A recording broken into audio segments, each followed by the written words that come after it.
pledge allegiance to the flag of the United States of America and to the republic for which it stands, one nation, under God, indivisible, with liberty and justice for all. All right. Amber is unable to be with us today, so I'm going to lead the meeting. I'm going to begin the way she's been starting meetings, with any comments from the public that are not on topics on the agenda. Michael? Yes, please. Hi there, Mike Gaynor, Calvert Lane. So this is the topic of permits, and yesterday I received, as the board knows, and not the community is not aware of, I've been trying to sell my development rights on my vacant parcel next to my property, 10 Calvert Lane, since 2019. And so I'll tie all of this back to that eventually. I'll move through this very quickly. So on March 27th, this past March 27th, the zoning board had a hearing on the North Cartwright property. You two folks were there, so you're probably familiar about this. This is one where they talked about the Perlman Center. And the couple, the Kellers, that were going to go present that particular day, they were precluded from presenting because one form that they had was not notarized. And for everybody's benefit and the public, again, I'll repeat my pedigree. I own and operate the largest building and zoning code consultancy throughout the United States of America. Process thousands of these things. I've been doing this for 40 years. I've been to more public hearings than I care to remember. And that particular example of code enforcement or law enforcement by a municipal organization that went so far and above what I'm typically used to seeing, I was literally listening to a jaw drop when I watched and said that couple's been put through the ringer on this thing. They've been trying to get a permit for 2 years for a tiny addition on their property. And I'm not going to defend their property or anything about that. You guys are going into public hearing about that next week and all that. I'm specifically focusing on that one particular matter, which I thought was completely out of context. And so apparently the argument for that was that at some point in time, potentially there could be an Article 78 lawsuit, and they would, if they didn't have this document certified, that some New York State Supreme Court justice would find in their favor, which I just thought was completely ridiculous to suggest. In any event, the two folks in question that I'd like to mention were Phil DiOrio and Punch Johnson. Phil, obviously the chairman, and Punch, they both opined, and they made a point. They're like, and Punch specifically blurted out at one point in the conversation, got to have that, you got to have that notarized document. It's the law, you know, it's audible. And we went through the whole room. So we're going to talk about those two gentlemen in a minute. As you're aware, on February 27th at the work session, February 13th at the work session, I uncovered and disclosed to the town, which something they already knew, that Sylvester Manor Educational Farm is operating without a special permit. And everybody in the town knows it. All the previous administrations know it. It's been well documented up one side and down the other. I came back on, and it's important to note that it's effectively impossible for them to get a special permit given what their plans are for that use. They want to erect a 600-person wedding facility. They want to have 347 parking for 347 cars. They want to have a separate barn with a restaurant inside of it. They want to have another barn with a cafe inside of it. They basically want to create a convention center on the back of that property. Never was going to happen. The community would not stand for that. So I went back to the town board and I reported all this, and the supervisor, Amber, said that, hey, in addition to the town, none of us were on the board at that time. That also would have been a zoning board of appeals matter, which actually isn't a factual statement, because typically the zoning board of appeals doesn't do policing of these matters. They simply provide enforcement. So that was not a truthful statement. But in any event, that got me, I have a team of folks working on this, and they got me looking at the zoning board of appeals. And I noticed that Phil DiOrio has been on that board since at least 2011. And it's unclear to me how far back Punch's time on that board goes. And what is important about Punch is that he was on Sylvester Manor Educational Farm's board of directors for 2015, 2016, 2017, 2018, 2019. Do I need to keep going? So he's very aware. So the two guys who sit on a 7-person governing body that have the final say on all zoning matters on Shelter Island knowingly and willfully broke the law. They know that Sylvester Manor is operating illegally without a special permit. They knew it at the time, and they've known it every day since. And they're out there and they're enforcing the zoning code. That's a serious problem. If it were me, I would suggest that those guys resign from the board immediately. On February 27th, I attended the work session. I pressed again, and the supervisor told me that the town is still investigating. On March 5th, I pressed again at the work session. I said, there's still no special permit, and now there's not just one special permit violation, but two. Sylvester Manor Educational Farm in 2022 acquired 82 North Ferry Road. And they turned that into staff housing and a bunch of other uses that are completely illegal without a special use inside of a AA zone. And the town is completely familiar with that. And that's all detailed inside of their annual report. And you can read about what they had plans for that building. And so at that particular work session, I called out the individuals inside of this town because there was questions about who might know about this. And I had mentioned at that time, Kathleen Gerard, who sits on our Community Preservation Fund, also sits on the board at Sylvester Manor Educational Farm. Joanne Rabati was the former director there at the time when all these conversions were done. Of course, Ben Johnson is on our town board today, and he was the former president and had been there from 2013 on until 22, according to their federal tax records. Okay. And so once again, I pushed and I said, on March 12th, I went out and I came to the next board meeting and I confronted them and I said, there's still been no code enforcement. I live, the property directly abuts my property, go past there every day. There was an illegal, unlicensed daycare center.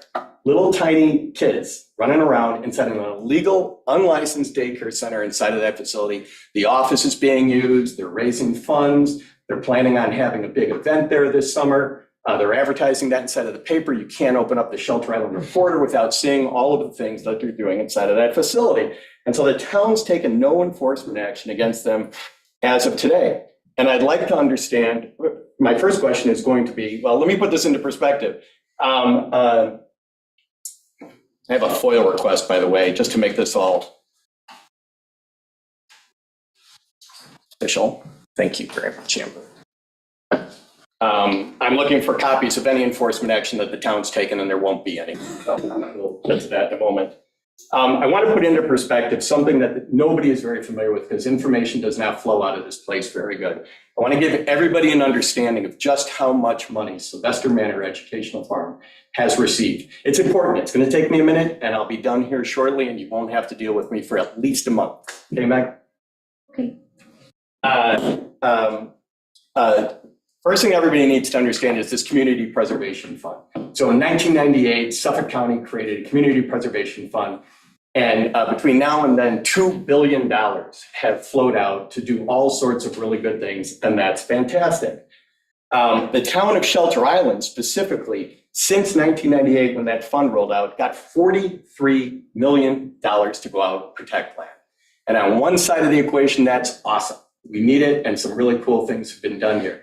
On the other side of the equation, everybody needs to accept that's not normal small community behavior. This is a 3,000 person community, very incestuous. Everybody knows everybody, everybody's friends with everybody, and people who volunteer for these jobs hand out millions of dollars. 40% of that $43 million has gone to one entity, Sylvester Manor Educational Farm, which is operating illegally inside of a AA zone with the full knowledge of everybody inside of this town. That's a problem. That's an extreme problem. Here are those numbers. In August of 2012, 26 acres of the town gave them $456,000 to preserve it. The county chipped in another $1,065,000.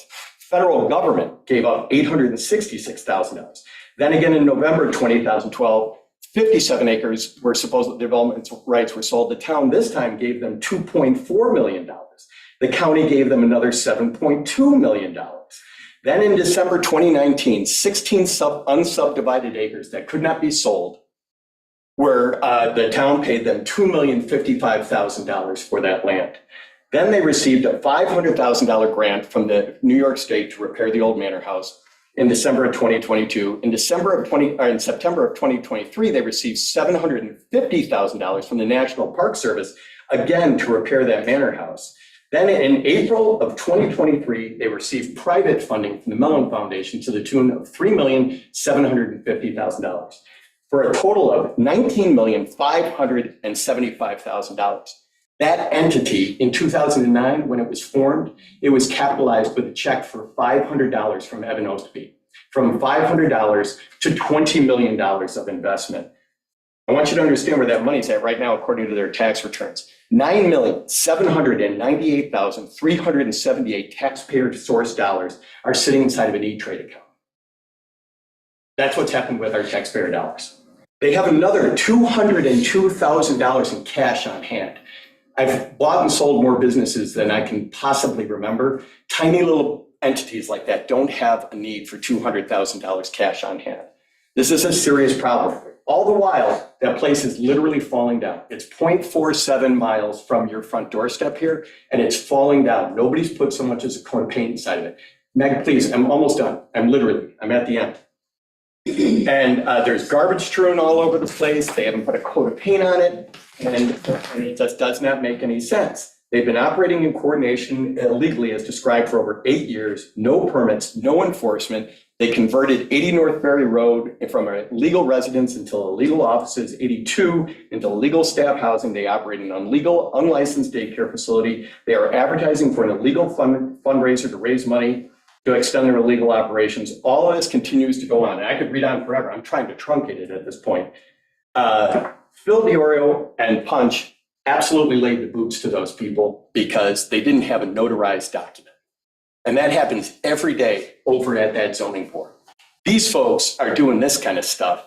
There was a statement that Amber made last week, or when you were starting to talk about the town businesses operating on town property, and she recused herself because one of her customers, an ice cream shop, she felt that there would be a measure of impropriety if she voted on that thing because of an ice cream shop operating inside of there. So if this is what the appearance of impropriety looks like inside of this thing, this is what the appearance of impropriety looks like inside of this situation. This does not look good, Meg. This stuff happens every day. I brought an article for you guys and I want you to read it. This is from yesterday's New York Times. And this is the kind of impropriety that happens inside of government every day. If you don't think it can happen inside of this island, it can happen. A couple of people, a clerk, those pesky clerks, a clerk and a private entity are on their way to federal prison because they changed a little bit of money, left and right. That's the kind of stuff. When I look at what's going on here, this is not my first rodeo. Done this all throughout the United States. I've been involved in Federal Bureau of investigations. I've been inside of local municipal investigations inside of these things. This is not normal. What's going on inside of here, the special treatment that Sylvester Manor gets when the rest of us are getting treated completely differently isn't happening. And so now we'll get on to my closing statements inside of here.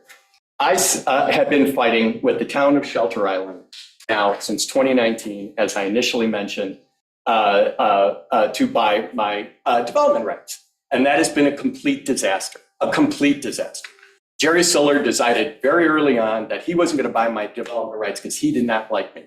And that's not me making an acute accusation against Jerry Siller. That's a matter of the public record. And he told, and this is included inside of our lawsuit filing, that he would not pay $1 for Mike Gaynor's development rights. Okay? And so some people get their development rights to the tune of $19,572,000. For what reason, I don't know. I don't know what public benefit came out of that $20 million that was handed over to those folks. But if my development rights were available for $1, he would not purchase them. I received this, and this was the final straw. I received this from Gordon Gooding yesterday in response to, they were supposed to have a hearing on buying my development rights yesterday on my property, and he kicked the can on me again. And I forewarned Gordon that I'm not going to stand for it anymore. I've been doing this since 2019. I'm not wasting any more of my resources or the town's resources on this. He says, your application as discussed in executive session today. After discussion, the committee determined that additional time is needed to complete the review process. A lot of people are making accusations about kicking the can around here about certain matters because, maybe Gordon's running for office or whatever it is, or people want to try and get a permit. for Sylvester Manor Educational Farm, which will happen over my dead body, and all these different reasons. I don't know why they kicked the can on me again, but I'm not putting up with it anymore, Meg. It's just simply not going to happen. This is going to go a couple of ways at this point. My land, the development rights are available for purchase for the town of Shelter Island. Town board either sees this as a beneficial thing for the community or they don't. Whether or not you like me is irrelevant. Whether or not you like John Needham is irrelevant. Town needs to approach every one of these properties independently of all that. That's not happening. The facts do not point to that happening. The facts point to a small group of people have access to millions and millions and millions of dollars, and they're applying the law in different ways to different people. And I'm not going to allow that to happen to me. And so I think purchasing the development rights on 10 Cobbetts Lane would be an amazing thing for this community. Penelope Moore has brought me a deal for $3.25 million. I passed it up. I had a $3.5 million offer on that land for the development rights from a developer over in the Hamptons. I do not want to see a big home get built on there. Everybody's seen my home. They know what it looks like. I'm willing to take money out of my pocket, but this is not a charitable organization. 2.5% tax is levied on every single property that's sold for $1 million inside of this community. And the funds are being set aside to do exactly what I'm trying to do. This ticks all the boxes of everything that the community wants. And it's a great deal. People love my property. They enjoy the vista. They enjoy coming by there. I put together a great offer, and I'm just not going to deal with it anymore. So anyhow, I'm going to come back here after the 13th or the 15th, whenever it is, when they're going to have their next meeting, and hopefully the town is going to do the right thing and decide to purchase my development rights. Okay. Thank you. Thank you very much. Anyone else from the public? I have a couple more. Sure. So my first question is about the green space. 2 weeks ago, I think you guys delegated the responsibility to the town attorney and to the highway department on the issues with the green space. And we haven't had any information. The kennel has been removed, the dog kennel. Oh, okay, That was great. removed. And then last I spoke to Ken, I think he was going to get rid of the cat houses as long as there were no cats there. He didn't believe there were. So he was looking into that. Okay. So yeah. And then the town map or the map? It's part of town property. It's included on the, It's not. On the Suffolk County map, it's not represented or designated at all as green space. And we've done some research, and Amber said she was going to give that to you, Stephen. It's still being researched. Okay. Because I just haven't heard anything back from anybody. So can you communicate with us on the process of that? Sure. You can leave your email or something? Yeah, you have my email. Oh, give it to Christina, the contact information. You have it. I'll email you. No, I don't have it, but no, I personally. You were copied on a lot of the emails that we've been sending over the last couple months, so I can send it to you again. I have all the documentation. We just want to make sure that it's designated on the map as green space because it's ambiguous at this point, and the residents would like to make sure that it stays the way it was supposed to stay. I'm glad that the kennel's been removed. We didn't hear from anybody about that, so thank you. And then the other question I have is about the terms of use of the highway building and the emergency gate. Still, for 2 months, we've been asking the same kind of basic question. And we know you've spoken amongst yourselves because the parameters of use there change weekly, almost daily. We still don't know what those parameters are going to be or are at this point. What we also know is that Art Williams administration worked very diligently with Mark Ketchum, and they worked to define the terms of use so they could pass the state review. And they worked with the neighborhood to make sure that everybody who travels on Bowditch Road and everybody who lives on Bowditch Road was safe. They employed the experts and everything was thought out. And then Art Williams handed that off to Al Kilb, and then Mark Ketchum handed that off to Jay Card. I've spoken to Al, I've spoken to Jay, and a number of locals that remember the agreement very specifically. And the agreement that you're violating right now it was really well thought out. I mean, there's a lot of research and a lot of things that happen to put it into place. And so the question we still keep asking that nobody has answered for the last few months is, why now is the safety and quality of life of the people of Shelter Island no longer a priority? Do we have an answer to that any longer? Well, what we've done so far, or at least what Ken has done, is we've made it so that you can't use that for pass-through traffic. You can only use it to access the highway building. So if you need to come and speak to Ken or go to the offices there, you can only use it for that. There's no way to go from that gate through to the recycling center. That's been barricaded off. So And it's that changed. a couple weeks ago. Okay. It's only so that you can access that office space. That's it. There's no way to drive through. There's boulders up in the way, there's a barricade, so you can't use it to go in and out. Trucks can't go in and out.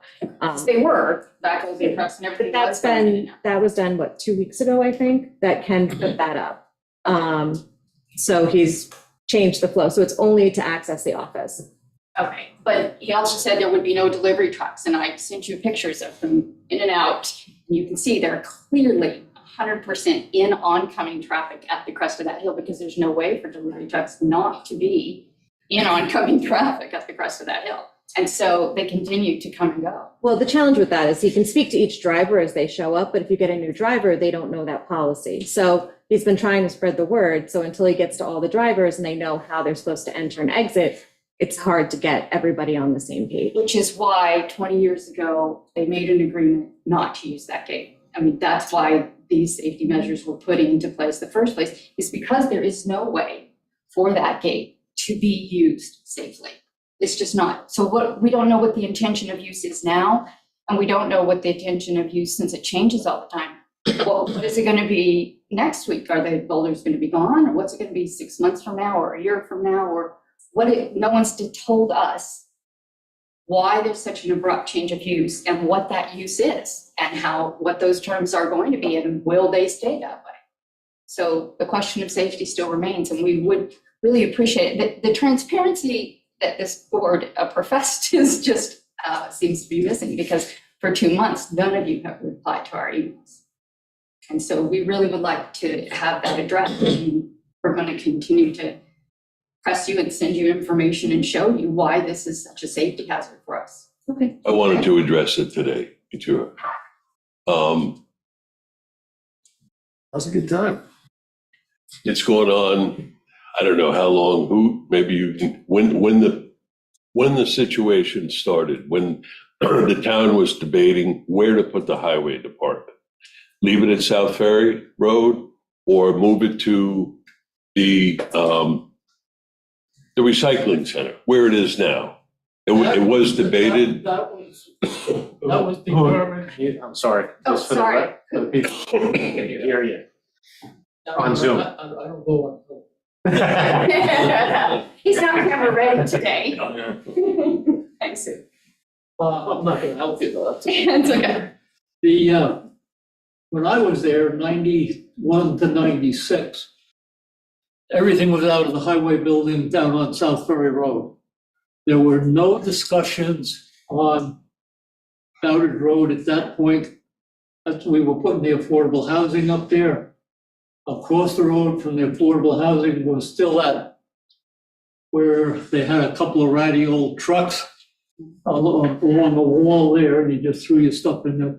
But we did not get into any discussions about moving the highway barn, putting it up there, or kind of what the traffic flow. It was after your It time. was after it was, All right. it was when R. Williams come in, and I think they did a great job of what they ended up doing, but I can't shed any light Okay. on how all it right. happened and with the flow of traffic with the bed, All right. okay? Looking back at that time, I mean, obviously this was I think a big decision what the town board was wrestling with.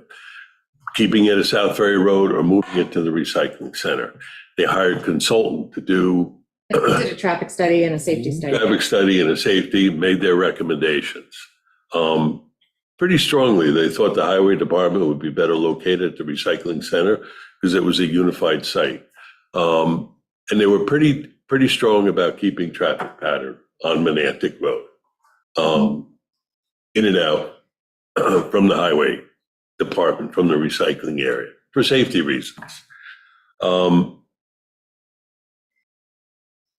These people have been in these homes that who was largely responsible for putting up. Young families grew up there. They're still there. Only one has been sold. They're still there. This agreement has been in existence for 20 years. All the superintendents that went through respected it. I don't know why. I feel we should respect the agreement and keep the gate locked at Bowditch Road. I don't see any advantage to have that gate open, honestly.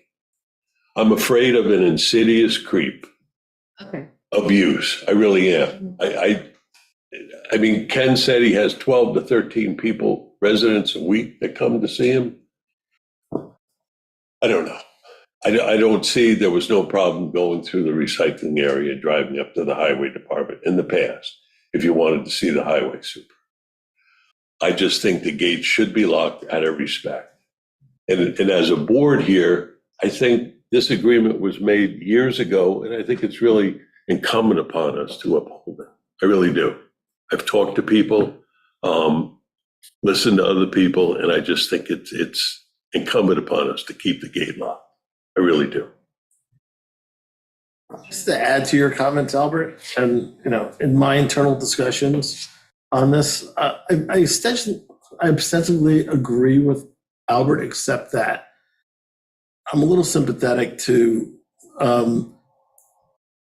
people having access to the office of the highway department if they want to go do that. But that's it. But that gate should be locked, but moved back 20 feet. And there shouldn't be truck traffic out of that entrance or exit. There should only be access to the office of the highway department. And that's it.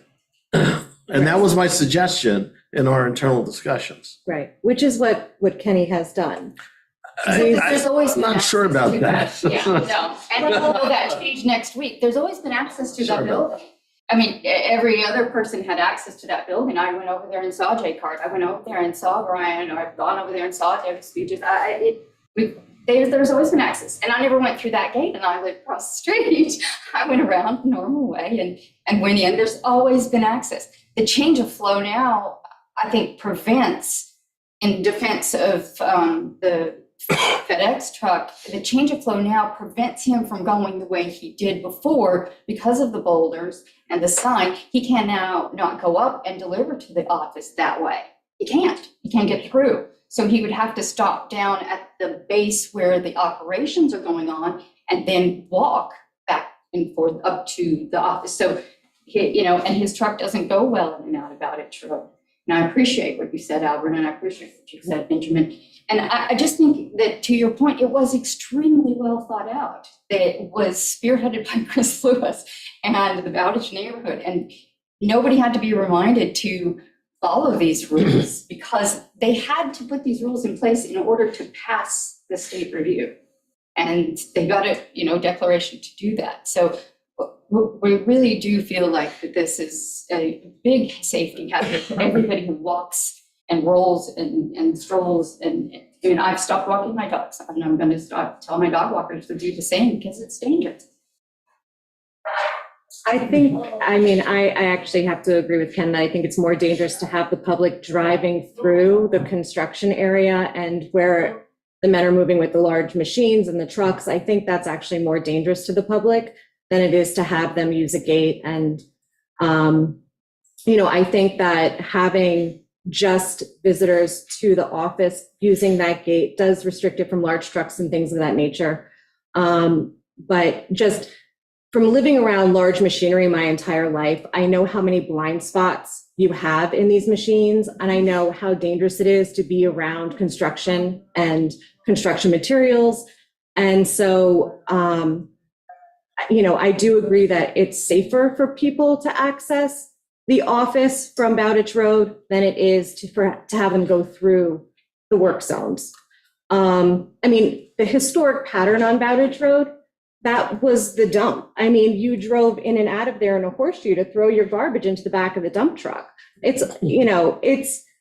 understand the concern, but I don't see this as creating a hazard the way that it's currently set up so that you can only go to the office or you leave the office.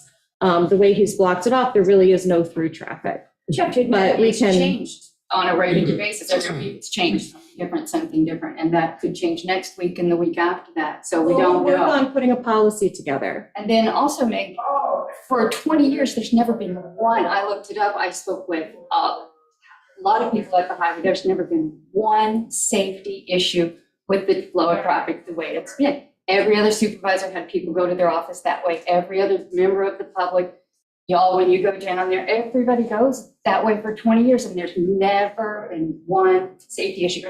And let's face it, they're very well controlled down there. It's very well looked after. I don't see any of those gentlemen allowing any kind of major safety hazard on the flow of traffic.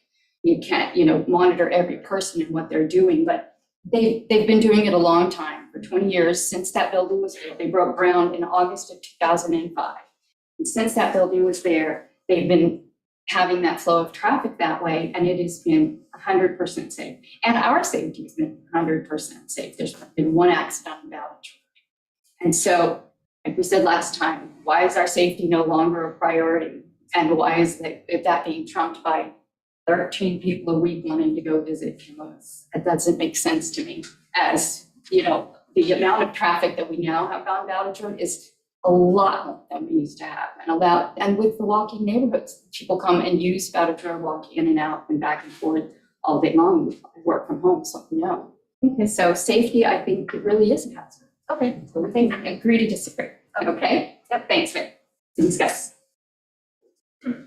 Judith? Call on you before anybody else from the public. Thank you. Just a little background. Grievance Day is always the third Tuesday. And when people aren't happy with their current assessments, they have every opportunity to come see us anytime between May 1st and the third Tuesday in May, right? And typically, we try to come to an agreement with the homeowner or property owner, whatever it may be. And if there ever is a disagreement where we can't come to a full agreement, we end up going to small claims court. And typically, we've always had representation in small claims court.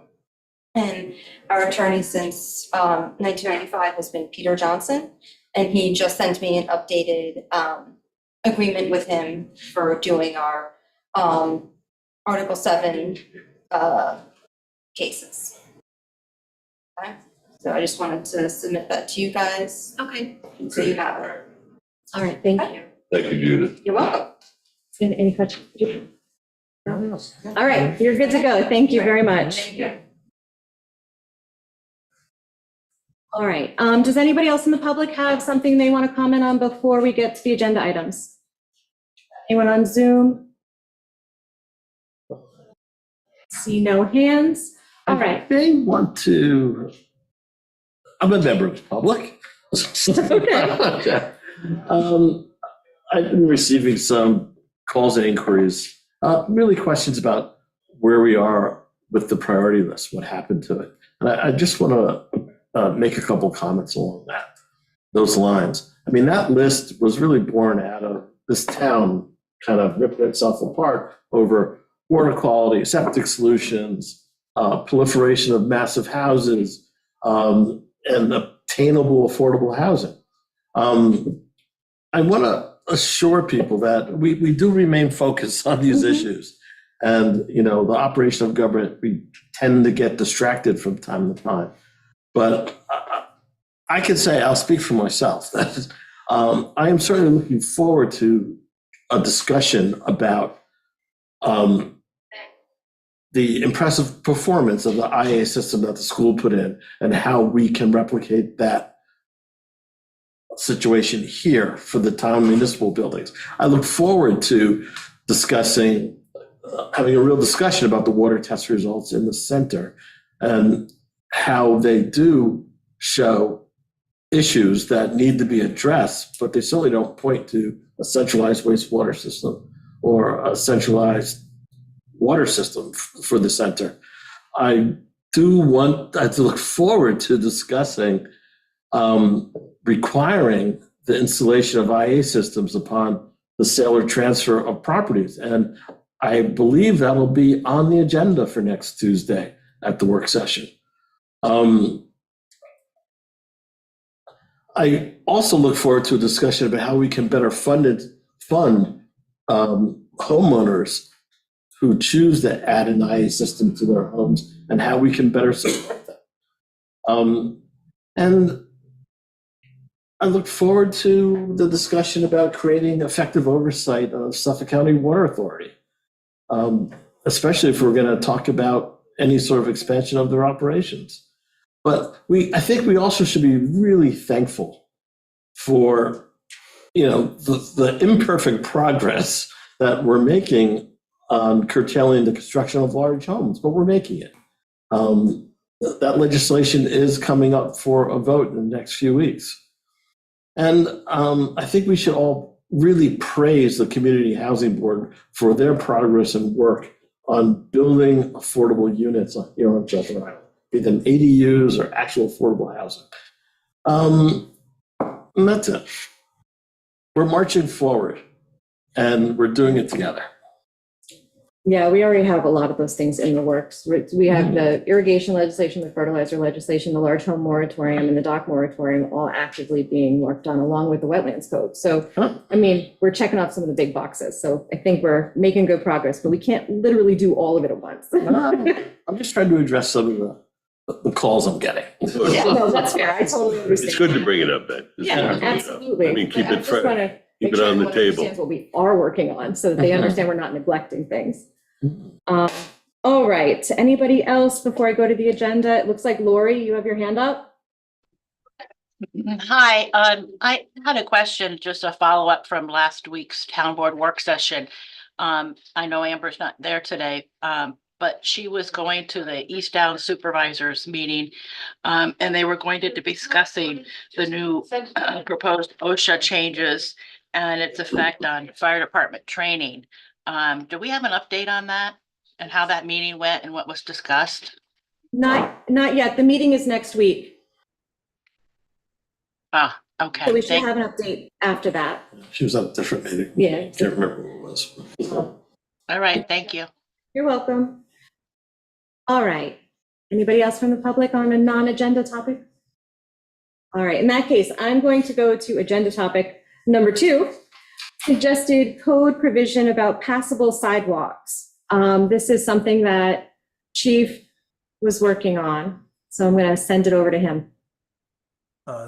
Thank you, Meg.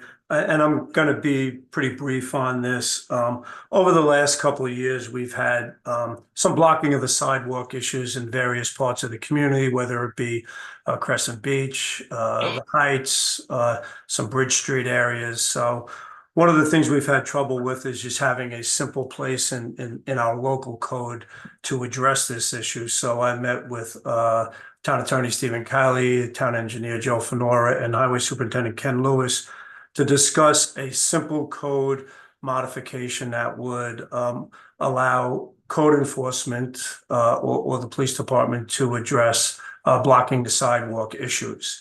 So our recommendation after a few brief meetings was to have a provision that would largely state that you couldn't block 36 inches of the sidewalk so that that part would remain passable no matter where you are in the community.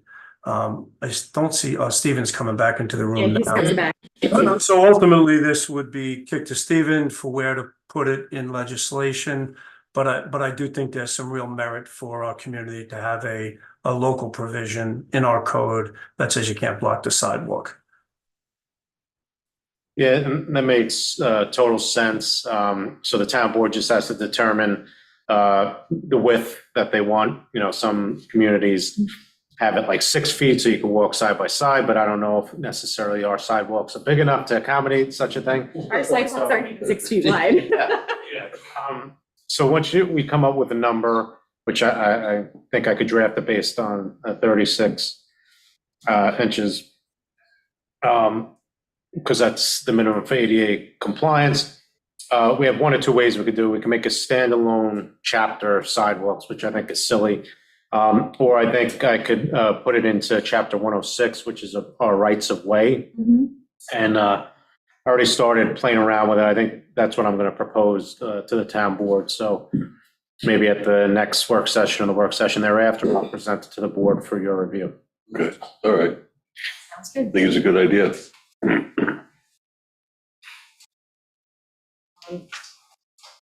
All right, if that's everything on that topic, the next one is, yeah, I have a question about that. come on up. The town has to look into the ownership of the sidewalks, especially Bridge Street and the Heights, because a lot of those sidewalks are privately owned. And if you start declaring this code at X number of inches, is there gonna be a liability to the town? If they're saying, well, this is our code now, are they taking over that right of the ownership of that sidewalk? Yes, zoning regulates. Eminent domain situation? No, not eminent. You still have ownership. It's just like So it's zoning. like a separate group. Correct. It's similar to zoning. Okay. And again, it's just to make sure that there's safe pedestrian passage on that side. You know. All the burdens and none of the benefits. Yes. No, you get the benefit because you're gonna be able to utilize the area that's not within that No, it 3 sounds like a feet. good idea. For Just wondering for about tables some and of the chairs and merchandise and whatever, Right. but just at the end of the day, we wanna make sure people aren't forced to walk out into the street and have a safe passage. Okay. And Angelo, that was what was actually happening. We had spots where people actually had to step into the roadway to get around obstacles on the sidewalk, so.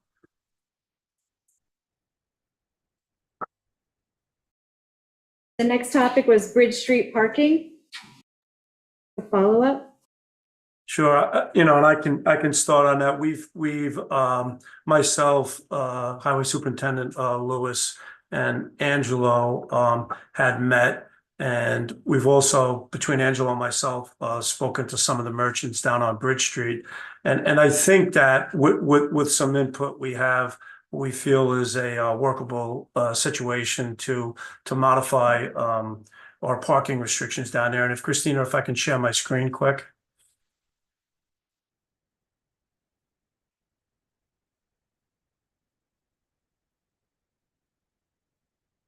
You can see that okay, right? Yes. Yeah, so what we've come up with as recommendation to the board is to have our town where we can control immediately spots 1 and 2 noted here. Currently, right now, where it says town, where we park up against the hedge there, we already have 1 hour parking. We're going to expand spots 1 and 2 to also include that as 1 hour parking, and that's what we have direct control over. So Bridge Street, governed by the state, and then around this bend up to spots 3, 4, 5, and 6 are controlled by the state. I had some dialogue with Angelo and actually the owners of Bliss also provided some dialogue, and I think collectively we're probably at the same place where we feel that 3, 4, 5, and 6, to keep it consistent, would also be recommended to be 1 hour parking. So all of Bridge Street, the town landing area, and spots 3, 4, 5, and 6. Ultimately, we're recommending to be 1 hour parking. Spots 3, 4, 5, and 6, we will have to go to the State Highway Department of Transportation and ask them to change their code and then actually post that. Now, the reality is that probably won't occur this season. I just want to keep that in perspective. Our town landing, if the town attorney can make that change to code in the section where it would apply, would happen this season. So we would have consistency along Bridge Street and spots 1 and 2, and then we would ask the state for spots 3, 4, 5, and 6. Angelo, if I'm misarticulating anything, please come forward and restate anything that I'm not covering there. That sounds good, Jim. Sounds good. Chief, now what's happening with 1 and 2? That's 2 hour parking? There's no restriction there currently. Okay. Yep, there's currently no restriction, so we're moving to make that 1 hour parking also. And Chief, that would be the eastern side, right? Yes, Yeah, I could have this done to be noticed at the next town board meeting if you like. Because we won't need to bring this back to a work session. So I could do a resolution setting the public hearing on that change for the next town board meeting, the town board thereafter have the hearing on it, if that's all right. It's fine with me. It's fine with me. Sounds good. How long does the process take to get approval from the, On the state? so that this can be implemented? Well, for us, it's just when it gets filed with the Secretary of State for the spots 1 and 2. So after the public hearing, we send to the Secretary of State, and it's good to go. As far as the state, Chief, do you know what the typical? Yeah, no, like, so ultimately Kenny and myself will join in. We've sent them letters before. Councilman Dixon, I would tell you that the state has been really responsive to this area of Bridge Street of late. They've done a speed reduction there. You'll see new signs up that it's been dropped to 25 miles per hour in that area. They're working on some drainage coming up. Christina, did we lose Zoom? Or just in here? Just in here. Oh, never mind, we're good. Sorry, Chief. No, it's all good. Did you hear? Where did you hear last? Our monitors went out. We could still hear you, but we're okay. Yep. So Albert, what I would say to you ultimately is that they've been pretty quick of late, but I can't guarantee that. I think that they'll send traffic engineers out. They'll look at the current code, and I hope that they could accomplish that pretty quick. Once we get consensus from you that that's the direction we want to go as a municipality, we'll get that letter in. We'll get that letter in tomorrow, the next day, and we hope that it would be before the season ends. But I just don't want to give any false perceptions there. Yeah, no, thanks, Chief. Yep. Good on that topic? Totally Everyone good? All right. Dock moratorium extension. So we're getting close to the end of the dock moratorium, so we're going to need to do a renewal. And we were just looking to get an update from the WMAC on how their progress is going. They're moving right along. Really, there's actually one section that they've completed all the sections, the 19 sections. There's one section that they still want a little bit of time to review and establish a criteria for. And they just want to get it more involved in that. But it's close, very close. When is the date? All right, so the timeline is on May 1st, we're going to provide a report to Suffolk County Planning Commission, give them an update, because that was a condition of their approval that we provide an update. So we'll do that then. May 6th is the town board meeting that we would have to have a extension of the local law. And May 13th is the drop dead date for us to extend it. So that's when the moratorium expires. So May 6th is when we'll have the public hearing to extend. I think we'll probably need the extension only because once they finish their input and document, it'll come to us for review and agreement. So just to be safe, but it'll be shortly after. I mean, this will be done in, And an affiliated piece of all this, which is not part of the amendments, is having another look at the dock fees. The WMAC has made a suggestion to the board, and we, I guess, maybe can review it next week. And I'll send it around if everybody, so that you don't have to dig for it. But the code actually says dock fees are pursuant to whatever the town board says. Yeah. Yeah. And they're kind of like, well, what does the town board say? It's not part of the amendment, but they want it resolved along with the amendments. there was some suggestions made and then some counterpoints made. So to that, so whatever, we can talk about that as well. I'll send it around to everybody. All right, that sounds So they'll good. have to dig for it. I have it from last night. All right. All right, so we're good on extending the moratorium for 3 more months in order for them to finish their job and for us to do the hearings and. Yeah. Okay. Yeah. All right. So the next topic on the agenda is the proportionality lot size legislation. I have this on here because you guys, I sent you out the spreadsheet so you could look it over and get an idea of what I was thinking when it came to, proportionality. So this is more just to have a discussion on whether or not you think that it's a direction that we should look at. It's something that we should dig into a little bit deeper. I think it has the potential to to solve some of the concerns that people are expressing about the larger homes on the smaller lots. I know like the mega homes where you've got that, 1,300 square feet or, those are obviously a concern, but I think this is kind of a growing concern that keeps coming up. Well, this could address that as well, but in general, yes. I think we should look at everything. It's too early to tell if this is the answer for us, but it's certainly worth going down that rabbit hole, and I'm happy to go down the rabbit hole with you on it. Looking through it from what you said last week, I'm certainly concerned that I didn't see, and correct me if I'm wrong, that B and B1 were not in there.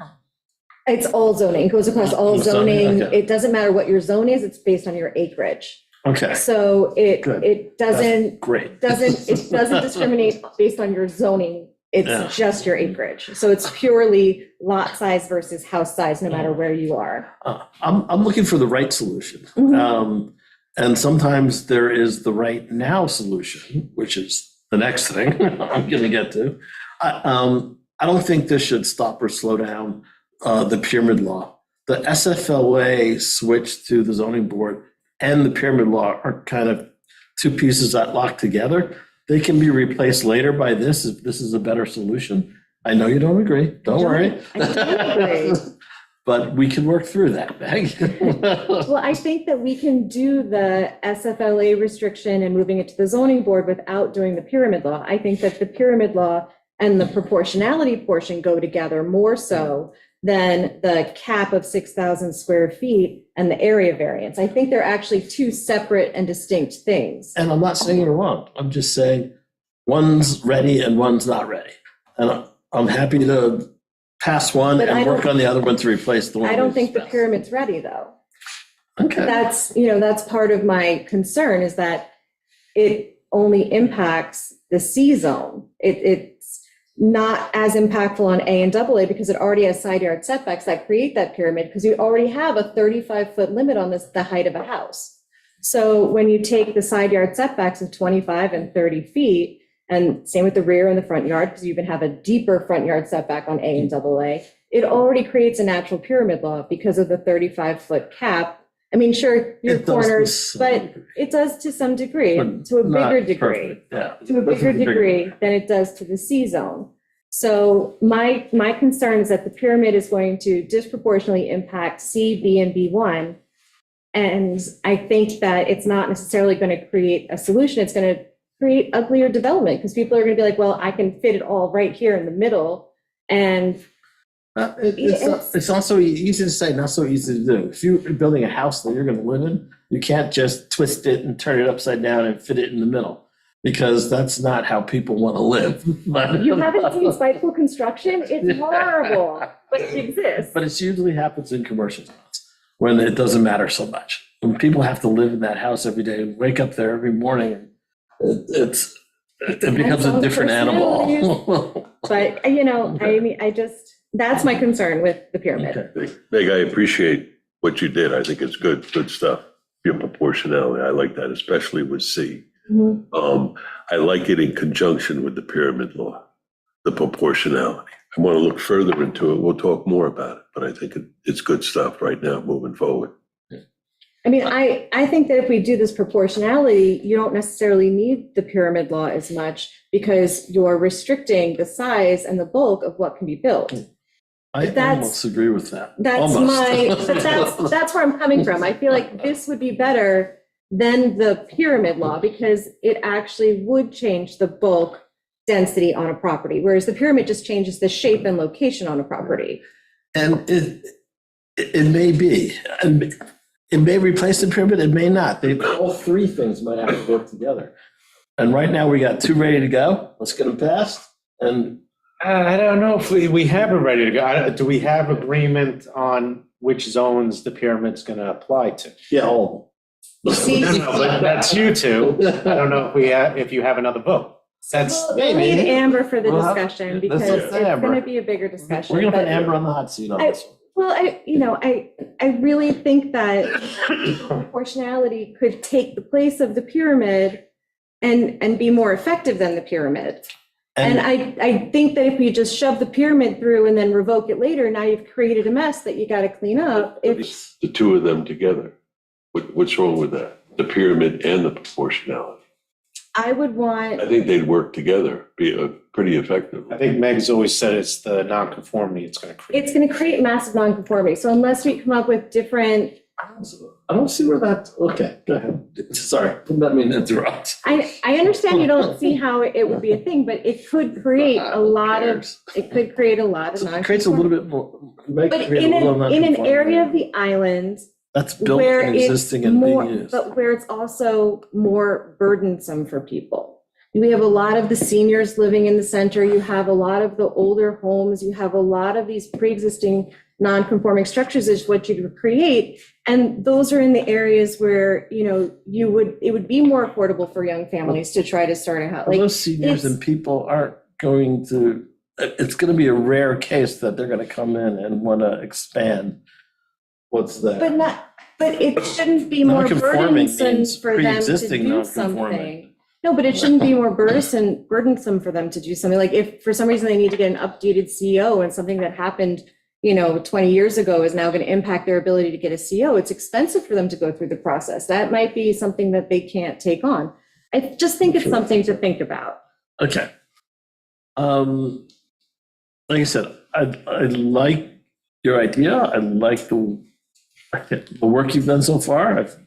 What I've looked at. Mhm. And I'm willing to continue this conversation and work with you on this. Yeah, Because, like I said, I'm only looking for the best solution. right. And Well, right that's now, what in my I'm opinion, the best trying to do as solution well.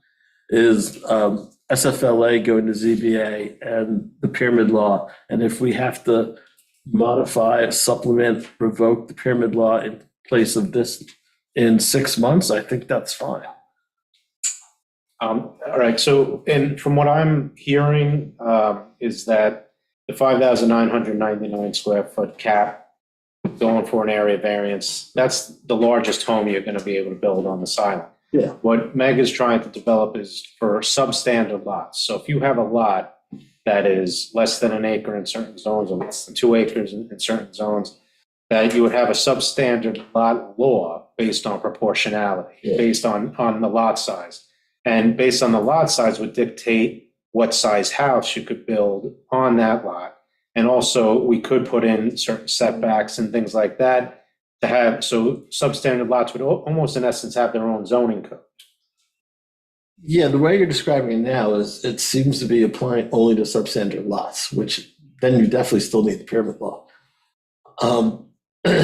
And that's fine. I mean, that's actually as important as anything else because the substandard lots being smaller, there's more of a problem of light, air, space that we need to protect against.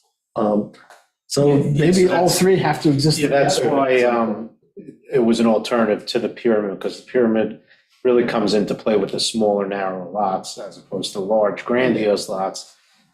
So I think at some point, the town board has to vote on the pyramid or proportionality avenue, and then we can set it for a public hearing. The pyramid. Well, the pyramid law is set for a public hearing. Oh, no, we're going to do that We're next gonna week. set it. We're going to do that next week.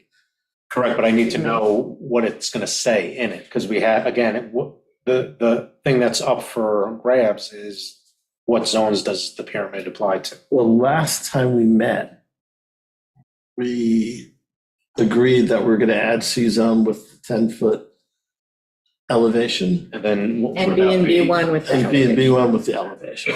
But it was applying to all zones. Correct. No, but then Meg brought up the proportionality, so I don't know what her vote is, and I don't know what Amber's vote is. Well, neither do I. No, that's why I'm suggesting we put it on for another work session to clarify that. I know, well, I can't speak for Amber. But I think what we agreed on was to go forward with the pyramid law, applying the B, B1, and C with the 10-foot elevation, and then everything else. And that what is going to be set for public hearing next week.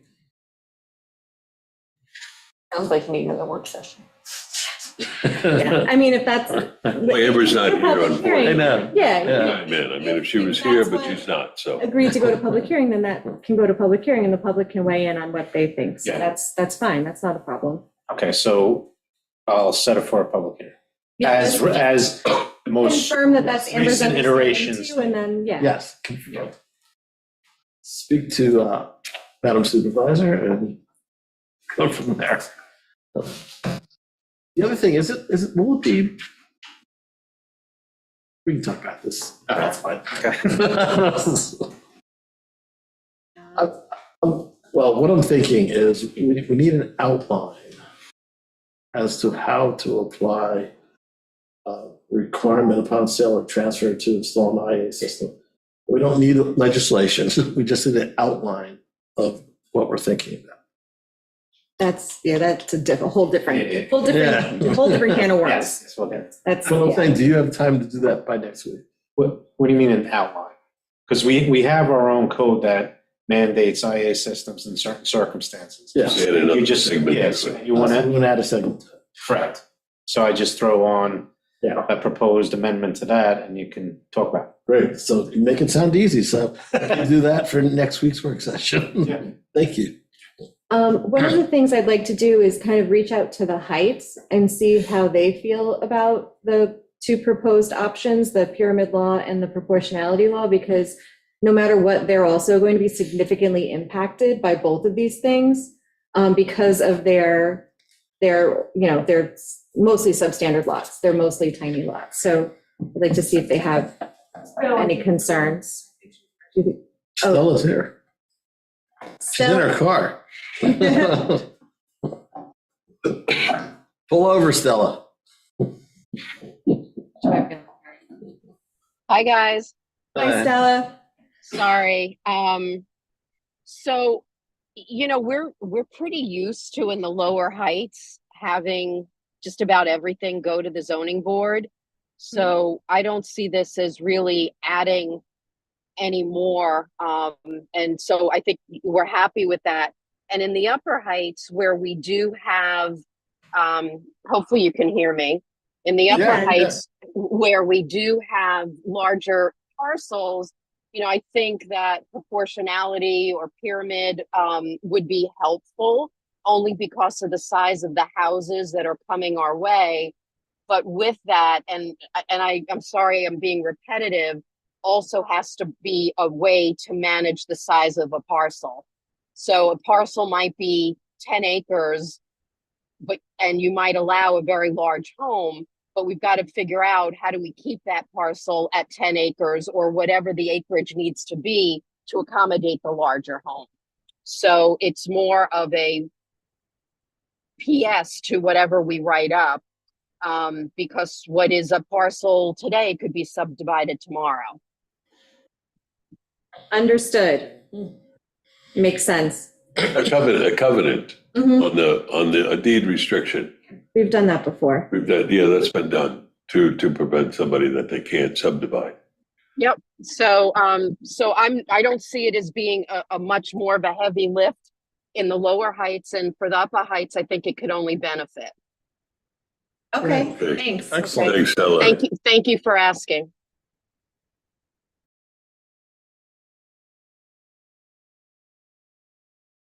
So, all right, the next one, business on town property. So we had, at last week's work session, we had all of the applicants for business on town property come in and kind of give us a rundown of what they were doing. Most of them are repeat businesses that haven't really changed much. We had a subcommittee meeting to go over everything to make sure insurances were in place and everything. And the only ones that we had questions about that we needed to discuss as a group were the ice cream vendors. So we have 3 of them who applied this year. In the past, we've only had 2. So we have Mr. Softy, K-Pops, which is Karen Springer, and she has the prepackaged ice cream out of her van. And then the Tuck Shop has a van this year, which they didn't have last year. So they will also be selling prepackaged ice cream out of their van. Some of the concerns that came up in our subcommittee meeting was the busyness and the congestion that happens down at Crescent Beach. And trying to manage the traffic and the safety of, kids running up to the ice cream trucks to get ice cream. And adults. And adults, of course, we all love ice cream. So we were trying to figure out how to make this work kind of for everybody. And then there's also the question of like, how much is too much business on town property at Crescent Beach? Because that question did kind of come up while we were talking about, all the different entities that we have. And then, so really the question for today is about the ice cream trucks. So all of them say they want to travel from place to place. So we have a designated space where they can park at Crescent. So where the diagonal turns into the parallel, there's like a hash marked area where they can pull over and sell their ice cream. That's But big enough to accommodate Well, that's the question. two vehicles. Two, but not three. two, but not three. So our concern, or kind of what we came up with, was that, we would issue permits to all the vendors as long as they have all their appropriate health department and food handlers and whatever certifications they need. But one of the ideas, and there was two schools of thought that we're trying to sort out. One is let everybody access to everything, but limit it so you can only spend an hour in each location, or at least an hour at Crescent Beach, because that gets the busiest and it has the most congestion. So, you could spend an hour, but then you have to move on. And the TCOs, when they do their loop around, it's about an hour for them. So they can kind of keep track. Or the other option was just let the two smaller vans use Crescent Beach. So that would be K-Pops and the Tuck Shop. And then let Mr. Softy just travel around the whole island wide because he has the music. Everybody knows when he's coming, but have him not go to Crescent Beach because You can that, call. and you can call Mr. Softy because that can become very congested. So we just kind of have to make that decision so that we can. Potentially contentious. No, but then also give them Wade's, I thought. Oh, yeah, he could Wade's Beach, he Yeah. could go island wide, just not Crescent. So you go to Crescent, Wade's Beach, he could go to Shell Beach, he could go to. Now, would that be his exclusive territory, Wade's, or will the other ice cream people be able to go to Wade's? The other ice cream people would be able to go to Wade's too. Like they could go island wide. They could go to all the different beaches if they want to, because there's more than just Crescent and Wade's. There's also Shell, there's Hayden. there's a whole bunch of spots they can travel to. It's hard to restrict them from Crescent and give them ways and not have the other ones block that away to. So we're trying to figure out what the best solution is, where everybody gets business, everybody gets to work, but we're not creating a traffic hazard in one spot. There's plenty of space at Wade's Beach for them to all line up back by the volleyball court so that it doesn't impact parking and it's safe. You can go to the grass, like you can just walk around the lawn and get. But Crescent is just so tight in the summer. That's what we were concerned about. So we were trying to figure out what the balance is. Because Mr. Softy can go neighborhood to neighborhood and he plays music and everybody knows he's coming. So it's easier for him to get more business island wide. So maybe we were thinking restricting him from Crescent, but letting him go island wide would work. Whereas the other guys could go to Crescent and Wade's and just, do all the beaches. What do you think? I like that. I think that works. It is restricted there. Crescent Beach gets busy as hell. I get concerned when I'm driving along there with the cars and backing out and kids running around to get something out of the car. It is. I hate restricting somebody, but I think under the circumstances, there's only so much space there that we should keep it at that. Those two. What do you think, Ben? And hearing it outside the community out in the wild, the restriction still bothers me, I know. but. I know. But maybe we can grant him exclusive rights to Wade's, but then he's not always there. Yeah, he's So- not always there because he does go all around the island. Like all these guys, they travel from place to place. So it's kind of hard to restrict him, but we also can't fit three. We just can't fit three vendors. Kind of a meet in the middle with the bricks and mortar as well. Yeah, and that's the other thing is trying to give preference to island That's true. businesses and, those, Yeah. the tuck shop is a brick and mortar, so it's kind of hard to deny them. That's if true. So Of course, this will also be dependent upon everyone being able to provide us with their certificates and making sure everything is, above board. I think it's okay. I think, Mr. Softy can drive around, and you can also call him, he'll come to your house Okay. or to your party or wherever. And we can see how it goes. If it's not working out, we can always reassess it. Just it. Yeah. Have we talked to Mamet? No, not yet. We Okay. need to have some kind of, Commission. Yeah. Okay. And they know, these vendors know what permits they need and to be able to show them and. we'll be in touch with them. We have the list. Yeah. And they'll put a designated spot this year for them to stand and sell. Whereas I think last year they got beach stickers and they would pull into diagonal parking spaces to sell, but it can get tricky with people coming in and out between the cars. So Chief expressed a desire to have them so that they're parallel to the sidewalk. So Okay. people are just between the beach and the van. So there's a designated spot for that. Yeah. And so we asked them to keep to just that designated space. And I think the safety is a real issue. It gets crazy down at Crescent Beach. Yeah. in July. Just to clarify for John, he wanted to sell beach things, and I told him there was no retail. So he was still questioning no sunscreen, said no retail, but I'll clarify. Right. That was kind of a policy that the board came up with last year. So that's something we can discuss is, do we want to allow retail sales on the beach of things like hats and sunblock and stuff like that? We've said no in the past. We had someone who wanted to sell pocketbooks. We had someone who wanted to sell jewelry, things like that. And we really were like, let's keep it to food things. Let's not expand to retail sale because that creates a whole nother monster, creates more trash. I mean, there's just a lot that goes with it, but it's, but how do you feel? It's going to sound like Venice Beach. That's the other concern is, do we want to create a Coney Island on Crescent and, Are people gonna be walking the beach carrying the stuff on? Exactly. I don't think, I think that's a simple. So keep it, Should, no retail.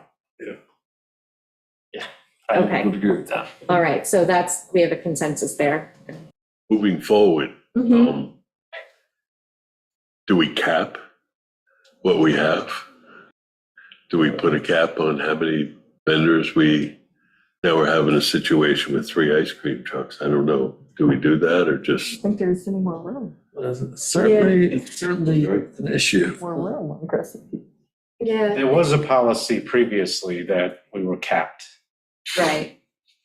But I don't think we ever, It's not memorialized. it's not memorialized. It was just like, that was kind of our feeling last year was that we've maxed out the beach.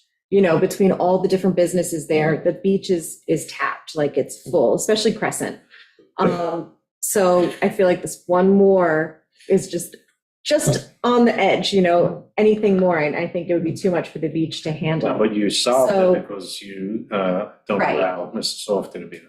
Yeah, so it's I mean, still staying I at think this. Albert's question is, do we want to What if we create have a more two solid additional policy? next year? And Yeah. along with that policy, No, it's net neutral because we were gonna grow by one. And since you're not allowing Mr. Softy and you're replacing it with another ice cream, it's net neutral. It's the same amount that we had last year, Right. number of businesses. I'm thinking next year. Oh, yeah. What if we have 2 applicants? Yeah, we still have the 2 spots and we have to rotate. Maybe we go for the hour at a time. And the other thing is, there seems to be an opportunity to charge a business fee for these people to be on the beach. I mean, the trucks have to buy a parking permit, but that's, if your resident's free. And then it's 250, right? Yeah. So there seems to be an opportunity to charge a little bit for not only the trucks, but for the people who are on the beach, the paddleboard people. And it's just a small revenue item, but it all adds up. To increase the fees for business on town property? Yes. Yes. All right, so I have two requests then. Albert, could you write up your idea for restrictions on the beach or how you want to try to limit the number of businesses on the beach? And maybe you could write up your recommendations for changes in permits, pricing. Yep.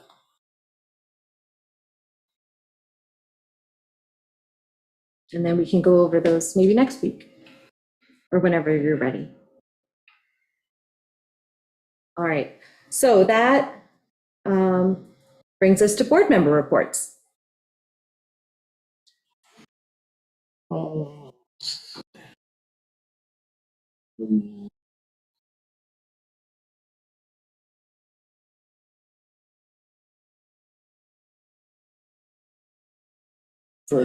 Taylor's Island met this morning. Our first meeting of our 7 during the season. They're getting ready for the season, nothing earth shattering here. They're talking about maintenance of the property and some of the buildings, the new shed, the dock. They put the floating dock in early a couple of weeks ago and it got damaged in the storm last week. Okay. So we're talking about how to get that fixed. Talked about they have a 14-foot whaler, 12-foot whaler, no, 14-foot. Right now it's kept, I guess at Congdon's, or Clark's Marina. And, you know, they've moved up on the waiting list for a slip at Congdon Creek Popular. from 45 to 44.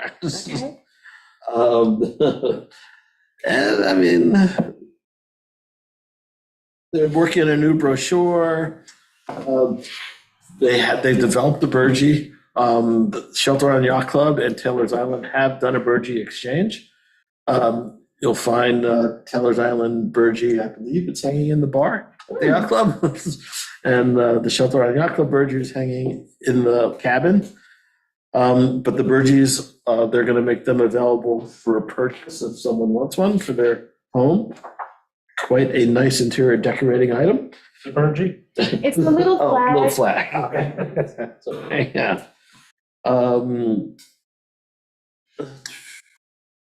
They've had Gregory Taylor's canoe.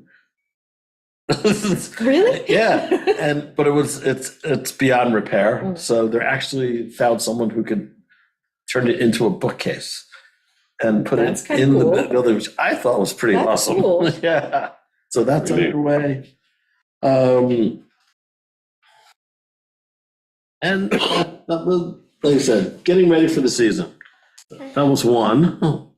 What else? Howard, do you want to go? We went to MAC. Do you want to give that one? Yeah, okay, the WMAC met yesterday. Moving forward on the dock revision in a good fashion, good stead. I think we mentioned the fees for the town board to determine. They'll give you those guys those copies of that, what's been developed so far and contested. Moorings, Sesty mooring, at the mouth of the lagoon, there was a question of the size of the boat, but they will they're going to move forward with that. He just has to put in updated application. To you, did he? Yeah. Okay, all right. Richard Coles was approved. He wanted his mooring in Cuckles Harbor, 6-0 vote to approve. Another gentleman, William Meehan, wanted a mooring off Daniel Lord Road or in the inlet there. Question of how much water is there, so Bo is going to reach out to him. No, it's a great thing about Shelter Island, it's like we'll reach out and talk to him about how to accommodate whatever. Yeah, it's a little crowded down there and very shallow. It is. Yeah, it's like, so, but I just like, I like that personalized service interaction. CPF met, West Neck Preserve, they're cutting back black locust saplings. Teachers at the school will bring in students later this month to monitor insect and animal development, kind of set up a program, a real interactive thing with the school. The idea also is to have West Neck Preserve be kind of a model of native plantings that people, when they go there, they can kind of see native plantings and what looks good and what they like and bring them to their yards. Volunteer stewardship plan, the CPF is going to move forward with that. That's residents will sign the applicable forms. There'll be designated a preserve or two that they'll keep an eye on. That no enforcement, but just to walk through and notice anything that maybe needs attention. And they will undergo a modicum of training, I guess, to what their limits are, what they can do. The CPF acquisition plan's moving forward in a good way. And the stewardship plans, they talked about the stewardship plan for the White property being developed, finalized. That's it. That's all I have. Great. Deer and Tick also met. I guess it's the first meeting of the year. There was talk about reviewing the mission statement and goals. They obviously, the 4 posters are gone, so the options left are culling and education. So there was discussion about both of those, increasing educational opportunities about ticks. And the culling season was fairly successful. The numbers are down from last year, but they do tend to go up and down. Deer keep getting smarter, and their opportunities to hunt them are shrinking with development. So they did the best, the hunters did the best that they could. And there was discussion about how to get more hunters involved, be them homegrown or off island. Obviously, homegrown's preferable. They're more accountable. And Yeah.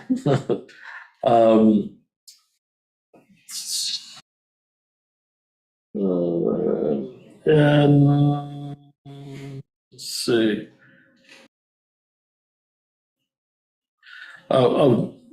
Julio finally got certified. Forgot the exact new certification she has, but she is an instructor on programming for hunting and deer management. Okay, great. So we have a in-house person, which is pretty awesome. And that's kind of it, roughly. All right. Anything else? What else? I don't think so. All right. So the ADA compliance work that was being done at the community center is finished. So they finished the ramp and they did the handrails going up the stairs. I know that was a concern people had because those are steep steps. So now they do have handrails to get up those steep steps. So we've got the ramp and the stairs and all done.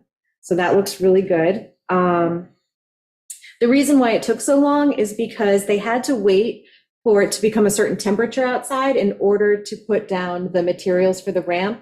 If it was too cold, then the gaps would have been wrong. When it heated up, it would have expanded and popped. So they had to wait for a certain temperature to be consistent before they could install the ramp itself. So that's what took so long. I know it's been a little while. Looks good, though. It does look really good. I think it's going to Did a be. nice job. Yeah, it's a nice addition. Last Thursday, the PBA hosted a pancake breakfast for the seniors to help educate them on how to avoid scams. So that's, I'm sure, something that they'll do again in the future.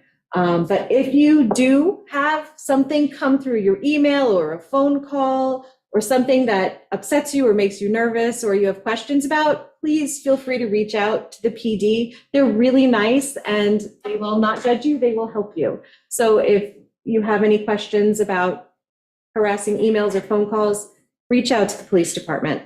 They would love to help you not get scammed. And then we also had, what else do I have? Oh, so we've scheduled our next comprehensive plan advisory committee meeting for April 29th. It's a Monday at 6:30. And that meeting, we're just going to discuss whether or not the draft is ready to be sent to the town board. So they're looking it over now, seeing if there are any changes that need to be made, making sure that any recommendations or changes that the committee made were correctly put into this draft of the plan. And once the committee looks it over, it says yes, or there's minor tweaks, whatever it is, then they'll hopefully make a recommendation and send it to the town board, and the town board can start doing their vetting process. So that's the end of April. Just for clarification, Mhm. so once it is passed to the town board, will the CPAC remain intact or will they be disbanded because it comes to us? And if we make changes, doesn't it have to go back to them? No, it wouldn't go back to them. So once they sign off on it and say, okay, we think that this is the version that we want to send to the board, then they're essentially disbanded. And if we wanted to call them back up to have questions or answers, we can do that, but they wouldn't really have a role past that point. Because now it's up to the town board to do their review, set the public hearings, go through the hearing process, and then adopt or not. So that's where we're at. So we also have, let's see what else. ETIP met last week, going over the scope of work for the grant. So that is moving forward. We also have, today we discussed wetlands legislation. We went over what Southampton does for their code and how their structure, their governmental structure is different when it comes to doing wetlands reviews. They have someone who is really sort of like in charge of doing all of it. He's an environmentalist who kind of does everything.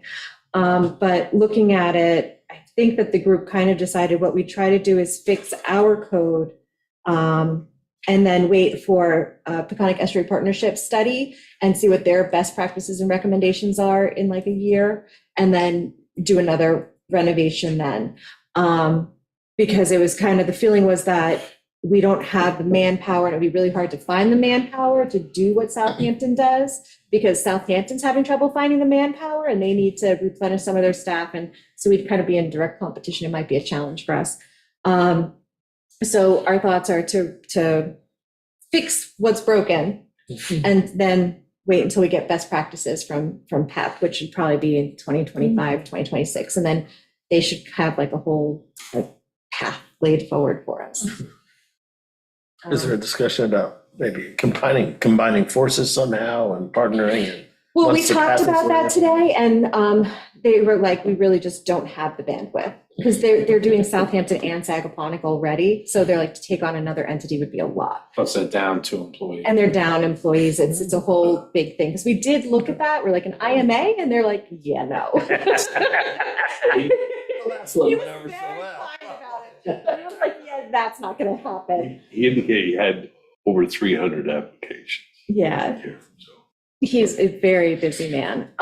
So, you know, we're working on moving forward with that. So everybody in the committee is going to go over the legislation, make all their recommended changes. We're going to come back together and go over the code section by section with everybody's changes and see what we can do to try to move that forward as quickly as possible.